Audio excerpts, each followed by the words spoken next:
Bonjour, chronique littérature aujourd'hui, ou essai en tout cas, et essai sur le Japon. Puisque je vais vous parler de Japon, panorama de l'imaginaire japonais, de Judith Proust-Tanguy, qui est un ouvrage paru aux éditions des Moutons électriques en 2018 et qui fait 464 pages. Et qui c'est qui a égaré ses notes? C'est Nebal. Putain. Japon, panorama de l'imaginaire japonais est un gros beau livre, j'y reviendrai, publié par les Moutons électriques au travers d'un financement participatif. Soit une méthode devenue tellement courante chez cet éditeur qu'elle en est presque systématique, ce qui m'ennuie quand même un chouïa. Le sujet m'intéressait forcément et j'ai craqué, à ceci près que ce sujet, eh bien, s'avère ne pas correspondre tout à fait, voire du tout, à ce à quoi je m'attendais. Disons que j'ai été leurré par le titre, le mot imaginaire chez un éditeur de littérature de l'imaginaire, SFFF si vous prisez les acronymes.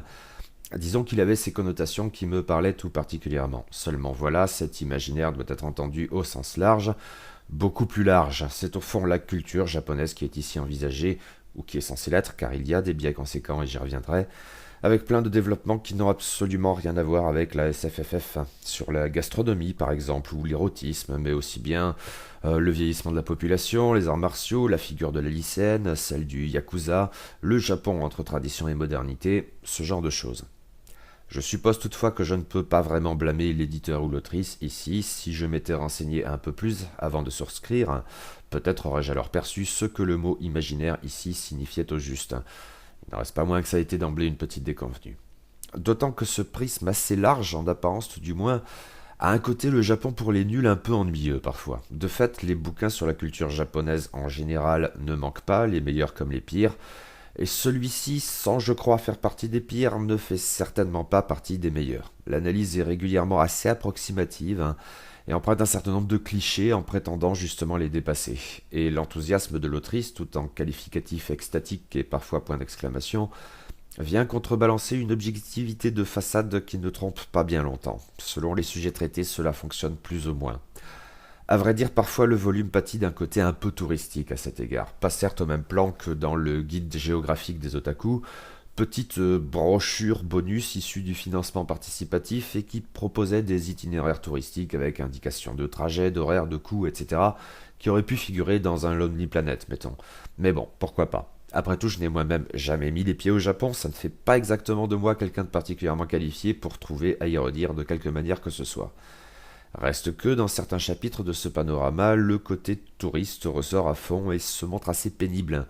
Les pages consacrées à la bouffe, tout spécialement, sont édifiantes à cet égard. Et elles souffrent d'un travers assez récurrent dans cet ouvrage, le lexique japonais abondant et pas toujours bien employé et parfois même erroné, les coquilles ne manquent pas, balancé façon bombardement dans une énumération par le menu, haha, de plats comme plus loin de termes techniques liés aux voies du samouraï ou du ninja, etc.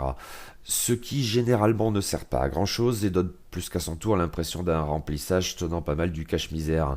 Ces paragraphes saturés d'italique ne vous apprendront absolument rien d'utile. Mais justement, le caractère assez généraliste de l'approche est en même temps contrebalancé par une approche otaku assez franche, et qui biaise plus qu'à son tour l'analyse, tout particulièrement, quand c'est l'imaginaire au sens où je l'entendais à première vue qui est enfin traité. Mais pas que, loin de là. De fait, passé le long chapitre Monogatari qui introduit l'ouvrage, plus ou moins un fourre-tout de tout ce qui a fait la culture littéraire et artistique du Japon, disons jusqu'à la Seconde Guerre mondiale, même si ça dépasse un peu, l'imaginaire devient le domaine réservé des mangas, des animes et même des goodies et du merchandising en général avant les jeux vidéo. Le reste, la littérature et le cinéma tout spécialement ne sont alors plus guère traités et quand ils le sont, c'est le plus souvent de manière assez superficielle. Je suppose dès lors qu'il n'y a rien d'étonnant à ce que le chapitre consacré à l'imaginaire scientifique, par exemple, soit aussi lapidaire et lacunaire, tandis que le fantastique et l'horreur n'ont droit qu'à quelques paragraphes égarés dans les ensembles plus vastes et plus lacunaires encore. Ceci étant, cette dimension otaku dépasse assurément le seul imaginaire au sens SFFF. Prenez le chapitre sur la musique, oui, passez la J-pop, point de salut. Dit-il en allant nettoyer ses oreilles dégoulinantes de sucre à coups de Merzbow. Après avoir lu dans cet ouvrage que Kraftwerk était connu pour des tubes des années 1980 et que The Prodigy était des pionniers de la musique électronique. Oh. Tout ceci n'est donc guère convaincant. Oh, j'y ai appris plein de trucs, hein, je ne prétendrai pas le contraire. Et c'était bien pour cela que j'avais participé au financement de cet ouvrage. Seulement, Eh bien, dans les quelques domaines où mon ignorance n'est pas totale, j'ai quand même eu le sentiment d'une analyse plus superficielle qu'elle n'en a l'air et plus qu'à son tour approximative. Certaines interprétations me paraissent simplistes, mais je suppose que c'est à débattre. Encore une fois, je ne suis pas le plus qualifié pour contester telle assertion ou telle autre. Mais j'ai régulièrement eu l'impression d'une analyse à distance empruntant à des ouvrages de seconde main, ce que commet votre serviteur, hein. Plus ennuyeux, en un nombre non négligeable d'occasions, je suis tombé sur des erreurs pures et simples. J'entends par là des erreurs factuelles, pas des interprétations contestables. Comme un con, j'ai égaré mes notes, et n'ai plus forcément tant d'exemples en tête, hein. Mais je peux tout de même avancer que dans l'immense majorité des cas, l'autrice n'a pas vu, etc. les œuvres dont elle parle, et c'est bien évidemment inévitable au regard de la masse énorme des œuvres traitées, et pas toujours problématique dans l'absolu, mais quand les erreurs à leur propos se multiplient, eh bien ça se voit. Par exemple, quand l'autrice fait du dit de Heichu un récit épique, comme les dits de Hogen, de Heiji ou de Heike. Ou dans un autre domaine, quand elle attribue au moine Obiwa, qu'on n'appelle pas ainsi pour rien, interprétant les dits récits épiques, un bien plus encombrant koto. Ou encore quand elle cite à plusieurs reprises Umezu Kazuo non pour ses mangas mais pour leurs adaptations cinématographiques en faisant le réalisateur. Même en mettant de côté des erreurs qui sont peut-être avant tout des maladresses dans l'expression, par exemple du fait d'une apposition peut-être, le tombeau des Lucioles est d'abord présenté comme traitant du traumatisme d'Hiroshima, si ultérieurement l'autrice rapporte bien que son point de départ est le bombardement de Kobe, dans bien des cas les références avancées sont tout simplement erronées. Et ces erreurs ne concernent donc pas que le Japon, voyez les exemples musicaux européens précédemment cités. Tout cela n'est donc guère satisfaisant et clairement pas à la hauteur du projet. Hélas, il y a une dernière dimension à mettre en avant et pas moins navrante. Ce beau livre n'est pas très beau.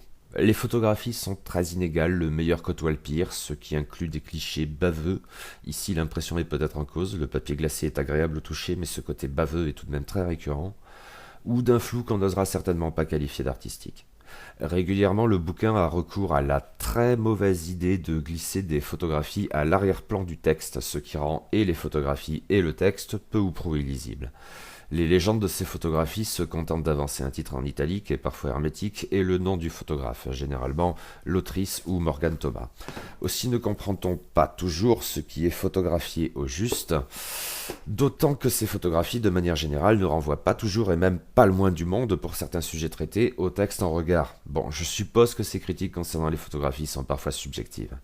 Mais j'ajouterais que la maquette est franchement dégueulasse. Pour un beau livre, c'est quand même ennuyeux. Et comme dit plus haut, les coquilles ne manquent pas dans un texte français insuffisamment relu, et la plume de l'autrice est globalement assez lourde par ailleurs, qui sature son propos d'adjectifs parfois incongrus, tout spécialement quand c'est l'enthousiasme qui parle. C'est vrai aussi parfois dans le lexique japonais où les noms des œuvres originales, aussi bien que des artistes en fait, Akira Kurosawa, Osamu Tezuka, qui n'ont probablement pas été relus. Japon, panorama de l'imaginaire japonais, même en prenant en compte que la méprise quant au sujet traité ne tient qu'à moi et ne saurait légitimer un reproche pertinent, s'avère hélas un ouvrage très décevant bien au-delà. Pas inintéressant dans l'absolu, mais mal branlé et trop souvent approximatif.